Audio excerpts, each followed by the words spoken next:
Alright, today I'm going to go over chloroing, how to do it, my build, some useful buffs, and then the actual usage of a chloro. First of all, the reason I'm doing this is because we need more chloros, plain and simple. More people need to be more comfortable with it and need to do it well. Otherwise, we're going to have issues where, say, one person's lagging or one person can't make it. If we're down a chloro and we need two and no one else can step up, it's going to be really hard to raid because we need that other synthesis on a tank, obviously. Also, if we do a second tier or a second 10-man group, we're going to need another Chloro that can do it. Because Gimbal says school, so I mean, he won't be around. Harlow, I know, can do it, but she's always Archoning, and our issue right now is no one Archons and no one Chloros besides the three of us that I mentioned. Gimbal's, me, and Harlow. So that's why we need more Chloros. I'll show you my build really quick. This is the one I use on a standard day-to-day basis for dungeoning and raiding. I have the skill trees linked, just some explanations like and why I have this only 3 out of 5 in Circle of Life, because I conserved points to put into Warlock instead, or other places more important to me in Chloro. And then I have 3 in Endurance, which, I mean, you could easily take out the 3 in Endurance, put 2 there and 1 somewhere else, but I think Endurance is really important as a healer because you need to stay alive in order to keep other people alive. I mean, that's the only unusual thing about this build. And then over in Warlock, the only unusual thing is, I would say, that I have Shadow Life and Nedra's Essence. Those are just to keep myself alive in case I'm taking damage. Or if something like a beam hits me or an ad's on me, like I can pop those and I can still live. And I mean, that'll make the difference. Like if you're alive or you're dead, that's the big difference when you're chloroing, because you obviously need to be alive. Buffing's rather simple: Living Energy, Life-Giving Veil, Warlock Armor, Nedra's Might for Endurance, but someone else override it, and then Synthesis. I have mine macroed to say who I cast it on. I also have my Battle Res macroed and my Standard Res macroed, so that everyone can see who I'm casting it on. Your choice if you want to do that or not. Then some skills that I won't explain in this because I don't use them frequently in combat, but they're useful. Nature's Fury, of course, that's that's really high damage. This is probably your highest damaging skill as a Chloro.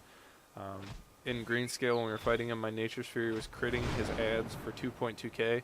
So if you don't have a lot of healing to do, you can go ahead and throw this on. Just be aware it bounces really far, so if you're in a tier 2, you might pull another group with it.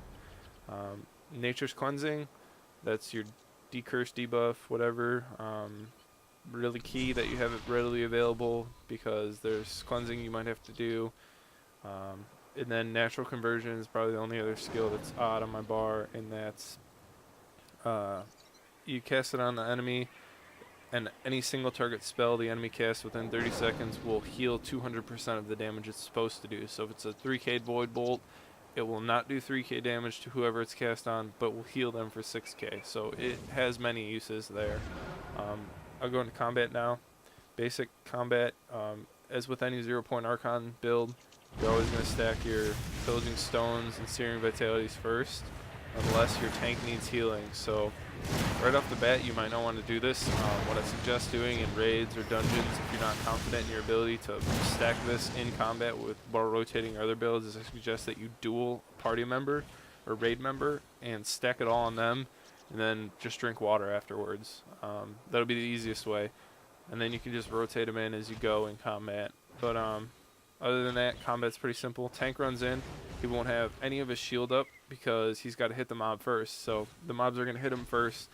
And what's going to happen is he's going to take a little bit of burst damage. So to mitigate that, right when the tank runs in, you're going to start casting Nature's Touch. That's your big heal. Right after that, it's just Vile Spores. 2 Vile Spores, and then Nature's Touch will be back up. And you just keep this basic rotation. Depending on how much healing the tank needs, you can rotate other things in there, like Nature's Fury, as I stated before, and then go back to Nature's Touch. As you can see, if you saw that, it bounced all the target dummies around me, so you can see the range. If your tank is taking damage really heavily though, say like, oh crap, he just got crit, hit Ruin and save Ruin for that, because it's an extra 468 damage, but that's an extra like 1k heal for the tank because of crit damage and synthesis conversion and all that.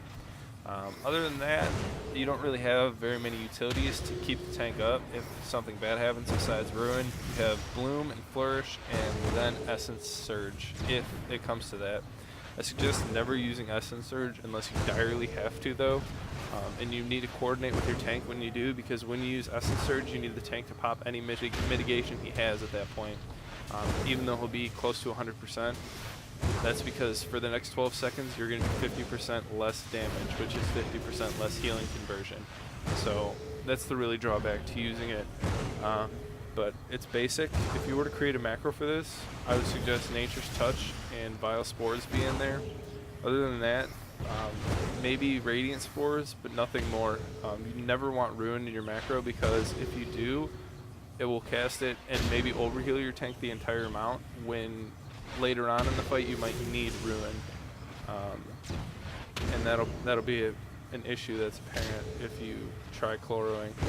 Other than that, I mean, it's rather simple. It's just Nature's Touch, Vile Spores, Ruin when you need it, Bloom and Flourish are your heals, Essence Surge is last resort, and that's about it. That's all there is to Chloroing. It's rather simple. Two little hints I can give you, though, is for your Sigil, you're going to want to make a new one, of course. Stack int heavy lessers with spell power, because as Chloro, every time you cast, you gain 25% int for 6 seconds. So you won't need very much crit in this build. I only have like 60 bonus crit rating, and I'm at 30% just standing here. When I cast, I go up to 35.6. So I mean, you don't really need that much crit raid buff, but if you get more spell power, you're obviously going to heal more and do more damage, whatever. Other than that, maybe put a Crystal Vine in there. Frozen Deep 1 tiers are really good. Everyone that you'll heal with Life-Giving Veil will have a chance to proc this shield. Other than that, that's all I can really say about Chloro. It's not difficult at all. You just have the stress of keeping people alive and decursing. That's all.